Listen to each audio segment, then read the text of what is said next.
Hello student, welcome you all in Uttarayan academy YouTube channel. और आशा करता हूँ आप सभी लोग इस कोविड पीरियड में अपने हेल्थ के साथ और अपनी पढ़ाई के साथ सब ठीक होंगे। In the series of online study and today I am going to discuss about the chapter number 10, colonialism and countrysides. Chapter number 10 में हम लोग कॉलोनियलिज्म एंड कंट्रीसाइड्स के बारे में पढ़ने वाले हैं। सबसे पहले हम कॉलोनियलिज्म के बारे में पढ़ेंगे। कॉलोनियलिज्म का मतलब होता है कि जैसे ब्रिटिशर्स थे, फ्रांसीस थे, पोर्चुगीज़ थे, ये दूसरे कंट्री में जाके वहाँ बिज़नेस पर्सपेक्टिव से वहाँ रूल भी करते थे और बिज़नेस से ज़्यादा से ज़्यादा फ़ायदा या ज़्यादा से ज़्यादा प्रॉफिट कमाने के लिए वो लोग वहाँ रूल किया करते थे।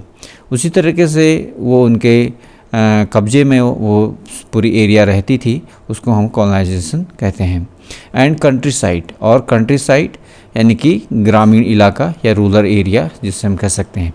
जैसा कि आप जानते हैं कि इंडिया में भी ब्रिटिश का कॉलोनिज्म हुआ था और इसके तहत जब ये लोग ब्रिटिशर्स इंडिया में आए तो इन्होंने सबसे पहले ईस्ट इंडिया कंपनी के नाम से एक संस्था यहाँ पर खोली जो वेस्ट बंगाल में खोली और वहाँ से ये शुरू हुआ था। और हम आज उसी के बारे में ज़्यादा डिटेल में स्टडी करने वाले हैं। और उसके बाद जो उन्होंने रूल किया और रूल करने के बाद वहाँ के जो रूरल एरिया में हैं उससे क्या प्रभाव पड़ा, वहाँ फार्मरों पर क्या प्रभाव पड़ा, तो इसके बारे में हम लोग इसमें पढ़ेंगे। सबसे पहले इस चैप्टर्स में हम लोग पढ़ाई करने वाले हैं इंट्रोडक्शन में हम लोग ये जानेंगे। एक फर्स्ट जो टॉपिक्स मैंने इसको 0 टॉपिक्स दिया हुआ है क्योंकि ये आपके एनसीईआरटी बुक में कोई टॉपिक्स का नंबर नहीं है, इसलिए मैंने इसको 0 टॉपिक्स दिया है। मैं अपने तरीके से इसको दिया है। आज इस इंट्रोडक्शन में समाप अगर हम पढ़ते हैं इंट्रोडक्शन में तो इसमें कंप्लीट पूरे चैप्टर का सार दिया है कि हमने पूरे चैप्टर के अंदर क्या क्या पढ़ाई करनी है। इस तरीके से जो पहला पॉइंट आपके एनसीईआरटी के बुक्स में है वह है बंगाल एंड जमींदार्स। जैसे कि मैंने आपको बताया कि जब east India company Britishers India में आए तो उन्होंने ईस्ट इंडिया कंपनी का फाउंडेशन यहाँ रखा और बिज़नेस करने के लिए। तो उसके बाद उन्होंने यहाँ जमींदार्स के ऊपर यानी कि उन्होंने पॉलिटिकल विन भी जब कर लिया था और ये लोग यहाँ शासन तक करने लग गए थे, उसके बाद इन्होंने यहाँ के जमींदार्स के ऊपर एक ऐसा रूल अपनाया ताकि जमींदार जो भी वहाँ प्रोडक्शन करते हों और जो भी एग्रीकल्चर प्रोडक्शन होता है तो उसके अवज में ये लोग कुछ टैक्स कंपनी को देंगे। इस तरीके से एक रूल बनाया गया था। तो इससे काफ़ी प्रभाव भी पड़े वहाँ पर और इसमें हम आगे इसमें डिटेल में स्टडी करने वाले हैं। अब इसमें जो पहला पॉइंट है, पहले पॉइंट के अंदर हम जब जाते हैं तो उसमें 1.1 पॉइंट है। 1.1 पॉइंट में हम ऑक्शन ऑफ द बर्डवान, बर्डवान में जो ऑक्शन हुआ, जो बर्डवान के राजा थे, राजा ऑफ बर्डवान आपके बुक्स में होगा ये, तो वो ज़मींदार थे तो उनका जो प्रॉपर्टी थी वो सारे ऑक्शन्ड हो गई थी। उसके बारे में हम डिटेल में इसमें पढ़ने वाले हैं। 1.2 में हम लोग problem of the unpaid revenue. अब जब कंपनी ने एक रेवेन्यू जनरेट किया था गांव वालों के ऊपर या फार्मर्स के ऊपर कि आप लोग हमें इतना इतना टैक्स दोगे, लेकिन फार्मर्स लोग वो टैक्स दे नहीं पाए और वो अनपेड हो गया, तो इसकी ये प्रॉब्लम क्यों हुई, इसके बारे में हम लोग इस टॉपिक्स के अंदर पढ़ने वाले हैं। और 1.3 में हम लोग पढ़ेंगे why zamindars defaulted on the payment. हम ये पढ़ेंगे कि जो जमींदार्स थे वो पेमेंट देने के लिए क्यों डिफ़ॉल्टेड हो रहे थे, क्यों पेमेंट नहीं दे पा रहे थे, इसके क्या कारण थे। हम इस टॉपिक्स के अंदर इसको डिटेल्स में पढ़ने वाले हैं। और 1.4 में द राइज ऑफ द जोतीदार। अब वहाँ पर एक जो जोतीदार थे वो जमींदार्स के अंदर काम करते थे। जमींदार कई जोतीदार के ऊपर जमींदार होते थे और जोतीदार की जो पावर थी वो राइज अप होने लगी और ज़मींदार को भी कई बार चुनौती देने लगे वो लोग। तो ये किस तरीके से वहाँ पर ऐसी घटनाएं हुई और इस सिनेरियो को समझने के लिए हम इस पॉइंट में समझेंगे। और उसके बाद ज़मींदार रजिस्ट। अब जब जोतेदार की पावर बढ़ रही थी, पावर बढ़ी तो फिर जमींदार ने भी उसका रजिस्ट किया, उसका विरोध किया और उन्होंने कंपनी के रूल और रेगुलेशंस का भी विरोध किया। और ये किस तरीके से हुआ हम इस पॉइंट में इसको पढ़ने वाले हैं। और फिफ्थ रिपोर्ट, अब जब इतनी सारी चीज़ें हो रही थी तो ब्रिटिश गवर्नमेंट ने या फिर हम कहें कि ईस्ट इंडिया कंपनी ने एक रिपोर्ट जनरेट की, और जो वो रिपोर्ट जनरेट की गई वो 5th नंबर की रिपोर्ट थी। और उसमें कई सर्वे कराए गए, कई उसमें जर्नल्स लिखे गए हैं। तो ये सारी चीज़ें इस रिपोर्ट में हैं। इस रिपोर्ट के द्वारा हमें उस समय क्या क्या घटनाएं उस समय वहाँ हुई, आज के हिस्टोरियंस के हिस्ट्री की नज़र से हम देखें। ये रिपोर्ट काफ़ी इम्पोर्टेंट है ताकि हमें उस समय के बारे में कंप्लीट एक नॉलेज हमें मिलता है। नंबर 2 पॉइंट है इसमें हो एंड प्लॉग। अब इसमें आप कंफ्यूज रहेंगे कि हो एंड प्लॉग ये दो किस टाइप का टॉपिक्स इसमें है। मैं थोड़ा सा सार आपको समझा देता हूँ इसमें। हो और प्लॉग, अब इसमें एक राजमहल नाम का कोई वहाँ पे हिल था, हिल ऑफ द राजमहल। और राजमहल हिल्स में 2 प्रकार के जनजातियाँ रहती थी, 2 प्रकार के ट्राइब्स वहाँ पर रहते थे। एक थे पहाड़ियाज, दूसरे थे संथाल्स। अब पहाड़ियाज लोग जो यूज़ करते थे हो का यूज़ करते थे, और संथाल्स लोग यूज़ करते थे वो प्लॉग का यूज़ करते थे। अब इसमें ये भी कहा गया है कि हिस्ट्री में ये एक कंपटीशन बिटवीन द हो एंड प्लॉग या हो एंड प्लॉग के बीच में एक बड़ा कंपटीशन भी हुआ। यानी कहने का मतलब है पहाड़ियाज और संथाल्स के बीच में काफ़ी बड़ा इसमें कंपटीशन हुआ। और लास्ट में ये जो संथाल इसमें एक शटलर के रूप में अच्छे शटल्ड वहाँ पर हो पाए, और वो ज़्यादा थोड़ा सा चीज़ों को समझ पाए, और तो इस प्रकार से वो शटल्ड हो गए। जबकि पहाड़ियाज जो लोग थे वो सेटल नहीं हो पाए थे। In the hills of the Rajmahal, अब ये जो चीज़ें हुई, अब इसमें हम पहला टॉपिक्स इसमें इसके अंदर हम पढ़ेंगे हिल्स ऑफ द राजमहल, और राजमहल हिल में क्या क्या घटनाएं हुई उस समय, और इसके बारे में हम लोग पढ़ेंगे। अब जब फ्रांसिस बुकानन की जो रिपोर्ट है, फ्रांसिस बुकानन की रिपोर्ट से हमें ये पता चलता है उस समय राजमहल हिल्स में क्या क्या घटनाएं घटी थी, और वहाँ कौन कौन से ट्राइब रहते थे, वो किस तरह से काम करते थे, उनका रहन सहन कैसा था। ये सारी चीज़ें हमें उस समय अकाउंट्स ऑफ द बुकानन के अंदर हमें ये सारी चीज़ें पता चलती हैं। अब इसमें मैंने अभी आपको बताया कि संथाल द पायनियर सेटलर, जो संथाल थे, पहाड़ियाज और संथाल 2 वहाँ जनजातियाँ थी, और वो जबकि संथाल बाहर से लाई गई थी, पहाड़ियाज वहाँ की जनजाति थी, संथाल बाहर से लाई गई वहाँ। और संथाल ज़्यादा विकसित हुए, ज़्यादा सेटल्ड हुए, और ज़्यादा वहाँ के यानी कि कंपनी रूल है या जमींदार के साथ में है, ये लोग जल्दी से एडजस्ट हो पाए। लेकिन पहाड़ियाज लोगों ने अपनी जो आइडेंटिटी थी, जो ट्राइब्स थे, अपने जो उनका लाइफस्टाइल था, उससे उन्होंने कंप्रोमाइज़ नहीं किया, वो हमेशा से अलग थलग ही रहे। तो इसमें ये चीज़ें, इसलिए यह हो और प्लॉग के बीच का कंपटीशन हम लोग इस विषय में पढ़ने वाले हैं। अब इसमें हम लोग आगे स्टडी करने वाले हैं a revolt in the country. अब जो country the Bombay Deccan, अब ये जो राजमहल हिल्स, ये सारी चीज़ें हम लोग पढ़ रहे थे, ये हम पढ़ रहे थे कोलकाता के लिए। अभी हम बॉम्बे डेक्कन्स की बात कर रहे हैं। अब आपको मालूम होना चाहिए जब ईस्ट इंडिया कंपनी यहाँ बनी थी तो उसके बाद बहुत बड़ा एरिया उसके अंडर में था, और उसने उस एरिया को 3 भागों में बांट दिया था। एक तो उसने कोलकाता, प्रेसिडेंसी ऑफ कोलकाता था, दूसरा प्रेसिडेंसी ऑफ मद्रास था, तीसरा प्रेसिडेंसी ऑफ बॉम्बे था। अब ये प्रेसिडेंसी ऑफ बॉम्बे में या बॉम्बे डेक्कन्स में क्या घटनाएं घटी हैं, वहाँ पर भी इनका सेम वही रूल चल रहा था, और वहाँ भी जो कंट्री साइड्स थे वहाँ पे भी जो रूरल एरियाएँ थी वहाँ पर भी ये सारी चीज़ें चल रही थी। तो ये किस तरीके से वहाँ पर हुआ, ये सारी चीज़ें हम इस पॉइंट्स में पढ़ेंगे, जिसमें अकाउंट बुक और बर्न। अब यहाँ पर रिवॉल्ट हुआ क्योंकि जो जमींदार लोग थे वो रिवॉल्ट में आए थे, और या जो छोटे किसान थे वो सब रिवॉल्ट में हो गए थे, क्योंकि कंपनीज़ के जो पॉलिसीज़ थी और जो मनी लैंडर्स हैं या फिर जो साहूकार लोग हैं, उनसे जो उत्पीड़ित किसान थे उनको एक बार उन्होंने वहाँ पर विरोध किया। प्रतिरोध करने के बाद जब हुआ तो उन्होंने सारे बुक्स बर्न, उन्हें बुक्स जला दिए उनके, और अकाउंट बुक्स जो थे, जो बही खाता वगैरह बोलते हैं हम लोग हिंदी में, ये सब जला दिए गए। न्यू रेवेन्यू सिस्टम, और एक न्यू रेवेन्यू सिस्टम भी जनरेट किया गया वहाँ इस चीज़ को क्लियर करने के लिए। रेवेन्यू डिमांड एंड पीजेंट डेप्ट, और रेवेन्यू डिमांड जो थी वो काफ़ी हाई थी, इसकी वजह से वहाँ पीजेंट जो था वो काफ़ी डेट में पड़ गया था, यानी कि उसके काफ़ी उसके ऊपर ऋण हो गया था। And then came to the cotton boom, और उसके बाद कॉटन बूम आया, यानी कि कॉटन की डिमांड काफ़ी बढ़ गई इंडिया में।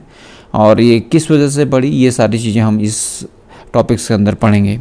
और क्रेडिट ड्राई अप, अब ये जब कॉटन बूम आया तो उसके बाद यहाँ पर फिर कॉटन बूम आने के बाद भी जब स्लो पड़ा तो उसके बाद ये क्रेडिट देना बंद कर दिया था। ये साहूकार है, मनी लैंडर्स है, इन्होंने छोटे किसानों को क्रेडिट देना बंद कर दिया था, और इसलिए इस टॉपिक्स का नाम क्रेडिट ड्राई अप रखा गया है।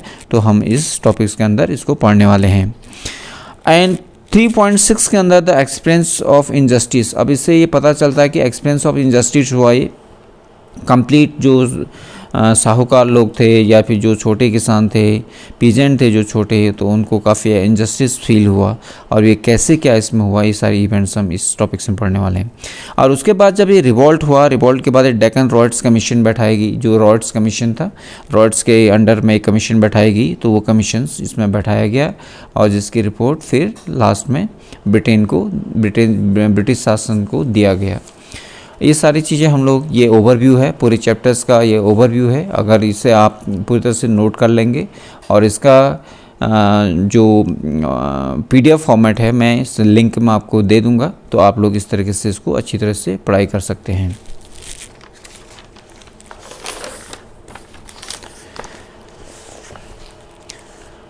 Now students we will study about the introduction. अब इंट्रोडक्शंस में जैसे मैंने पहले बताया पूरे चैप्टर्स का इसमें सार है, यानी पूरे चैप्टर्स का इसमें समरी है। हम चैप्टर्स के अंदर क्या पढ़ने वाले हैं तो इसके बारे में ये चीज़ है।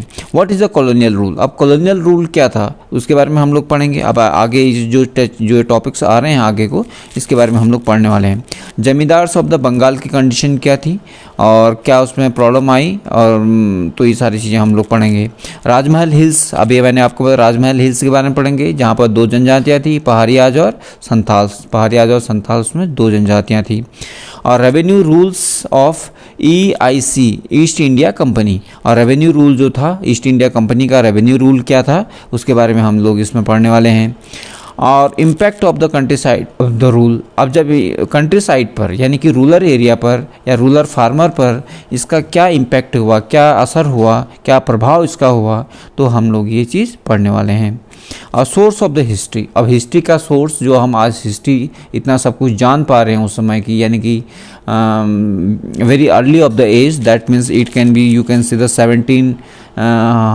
1780 या 1797-93 की बात हम लोग कर रहे हैं, तो उस समय का हिस्ट्री हम लोग कैसे जान पाए। जैसे अभी मैंने कहा आपसे फिफ्थ कमीशन रिपोर्ट जो बुकानन ने द्वारा लिखा है, उसके बाद रॉयट्स कमीशन रिपोर्ट्स है, तो इसके बारे में हमें हिस्ट्री यहाँ से मिलता है कि हम उस समय क्या क्या घटनाएं घटी होंगी। प्रॉब्लम ऑफ हिस्टोरियन फेस, अब आज भी फिर भी इसके अकॉर्डिंग भी आज कुछ हिस्ट्री में कुछ हिस्टोरियन के ऊपर एक प्रॉब्लम आती है कि वास्तव में जो रिकॉर्ड उस समय लिखा गया था क्या वो वास्तव में 100% सही था, क्या वो बायस नहीं था, या फिर उस कहीं एक तरफ से उसमें भेदभाव वाली बात तो नहीं थी। अगर अंग्रेजों ने ये सारी चीज़ें लिखी थी तो हो सकता है तो उन्होंने अपनी तरीके से ये सब चीज़ लिखा होगा। तो रेवेन्यू रिकॉर्ड, सर्वे, जर्नल्स, और जो ये इसके सोर्सेस हैं रेवेन्यू रिकॉर्ड्स हैं, सर्वे हैं, जर्नल्स हैं, ये सारी चीज़ें आज हम इसके द्वारा उस समय की हिस्ट्री को आराम से समझ सकते हैं। Now our first point is that the Bengal and the zamindars, और जो फर्स्ट पॉइंट है बंगाल एंड द जमींदार्स, हम बंगाल के बारे में पढ़ने वाले हैं, ईस्ट इंडिया कंपनी के रूल्स के बारे में पढ़ने वाले हैं, और जमींदार्स की कंडीशन उस समय क्या थी उसके बारे में हम लोग पढ़ने वाले हैं।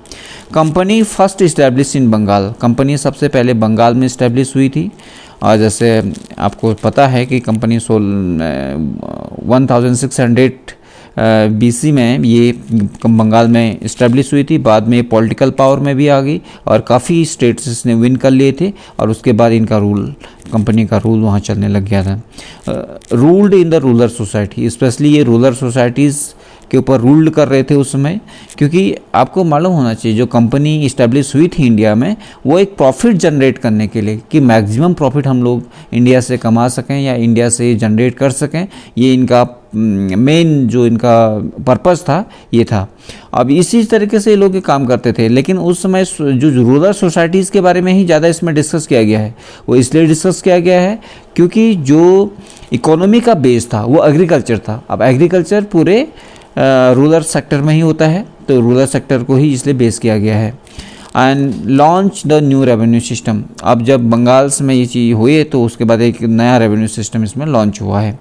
अब इसमें पॉइंट नंबर वन पॉइंट आप इसमें 1.1 है, एंड ऑक्शन इन वर्धमान। वर्धमान एक स्टेट है बंगाल में, उसका ऑक्शन हुआ है, उसका आपका निविदा हुई है या फिर आप उसकी नीलामी हुई है। 1797 में ऑक्शन इन वर्धमान, जो अभी वर्धमान है ये ऑक्शन हुआ था, वहाँ पर नीलामी हुई थी। जो वर्धमान के जो राजा थे उनके प्रॉपर्टी की नीलामी हुई थी। अब नीलामी इसलिए हुई थी क्योंकि उस नीलामी से जो पैसा आएगा वो उस जो वर्धमान के राजा थे उनके टैक्स अनपेड हुए थे बहुत ज़्यादा, तो अनपेड हुए थे तो उस टैक्स की भरपाई करने के लिए उनके स्टेट को ही बेच दिया गया। ऑक्शन ऑफ द महल्स, और उनके जो स्टेट थे, जो उनके प्रॉपर्टी थी, लैंड संबंधी जो प्रॉपर्टियाँ थी वो सारे स्टेट उसे बोला जाता है, तो उन्हें सारा बेच दिया गया। Permanent settlement came in the 1793, और जो परमानेंट सेटलमेंट है वो 1793 में आया, 4 साल के बाद ही, जस्ट 4 साल के बाद आप देखेंगे कि ये अपना टैक्स नहीं पे कर पाए और इनकी जितनी भी प्रॉपर्टी थी वो सारा ऑक्शन हो गई है। राजा और वर्धमान फेल टू पे टैक्स। जो राजा थे, वर्धमान के जो राजा थे, ही फेल टू पे द टैक्स, वो अब टैक्स पे करने के लिए फेल हो गए थे। इस वजह से उनके स्टेट का ऑक्शन हुआ था। Auction due to the recover of the revenue, जो ऑक्शन हुआ था उसकी वजह से उसका जो रेवेन्यू बच गया था, अनपेड था, उसकी रिकवरी के लिए ये चीज़ किया गया था। और उसमें एक चीज़ देखा गया कि 95% of the sales were fixed, और 95% ऑफ द सेल थी जो उसमें जब नीलामी हुई थी तो उसमें सेल होता है, तो उसमें जो सेल थी 95% वो फिक्सियस थी। अब फिक्सियस का मतलब ऐसा था, जब आप एनसीईआरटी की बुक्स में बहुत डिटेल में जाएंगे इसमें, तो उसमें ऐसा लिखा गया है कि मैक्सिमम जो परचेजर थे, जो राजा और वर्धमान की प्रॉपर्टी को ख़रीदने वाले लोग थे, वो राजा के ही आदमी थे, और राजा ने ही उनको वहाँ पर भेजा हुआ था ताकि आप मेरी प्रॉपर्टी को खुद खरीद करके आप मुझे ही वापस लौटाओगे, ताकि मेरी प्रॉपर्टी मेरे ऊपर ही सस्टेन हो जाएगी और मैं उसको मेंटेन कर पाऊँगा। इस तरीके से एक फिक्सियस, एक फॉल्स डमी टाइप के जिससे कह सकते हैं आप, ये एक ऑक्शन हुआ वहाँ पर, वो बाद में पता चला उस।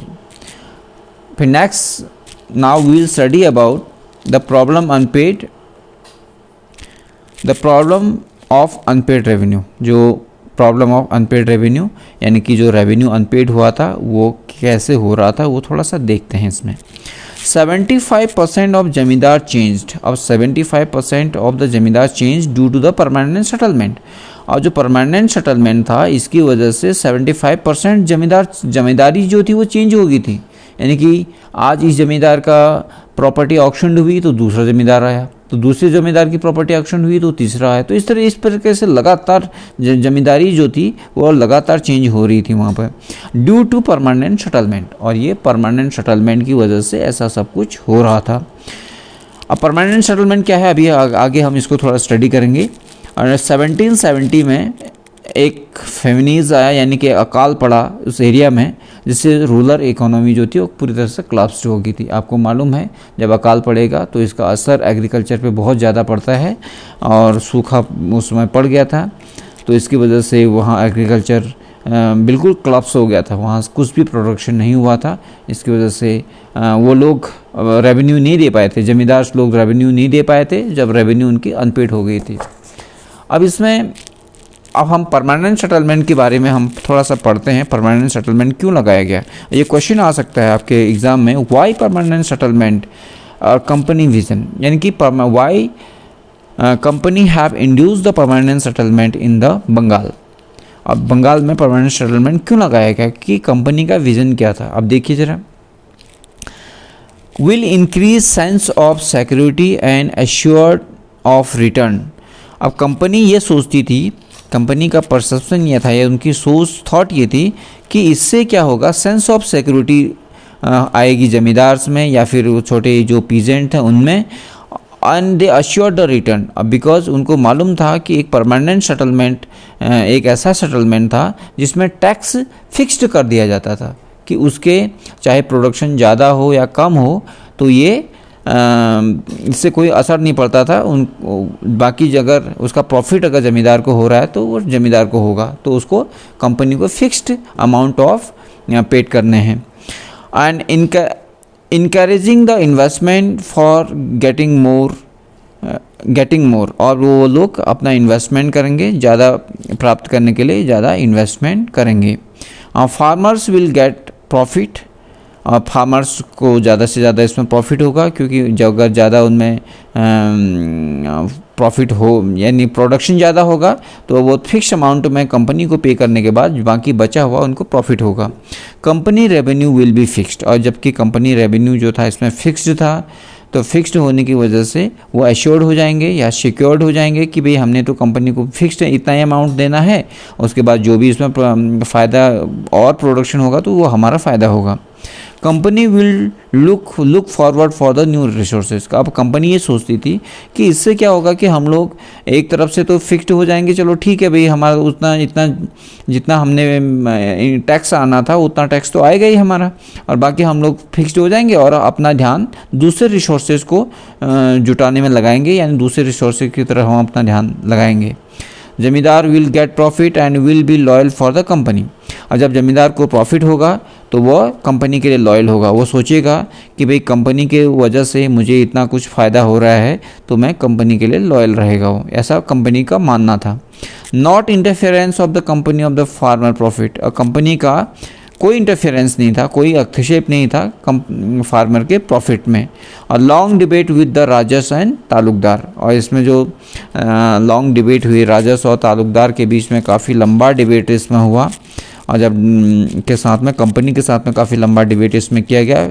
और क्योंकि जितनी उनकी खेत थे या जिनकी उनकी ज़मींदारी या तालुकदारी थी, तो जो जितना हिस्सा उनके पास था लैंड का उसमें टैक्स फिक्स किए गए, ये सारी बातें पहले हुई थी। इसमें एक लॉन्ग डिबेट हुआ, क्योंकि एक एक फार्मर को लिया होगा उन्होंने, एक एक फार्मर को से डिस्कस किया होगा, ये सारी चीज़ें फिक्स्ड की गई। ज़मींदार जो थे, ज़मींदार उनका एक रोल क्या था, revenue collector of the state, और वो सारे फार्मर्स या छोटे फार्मर्स से जो रेवेन्यू होंगे वो कलेक्ट करेंगे और स्टेट के लिए और स्टेट को देंगे।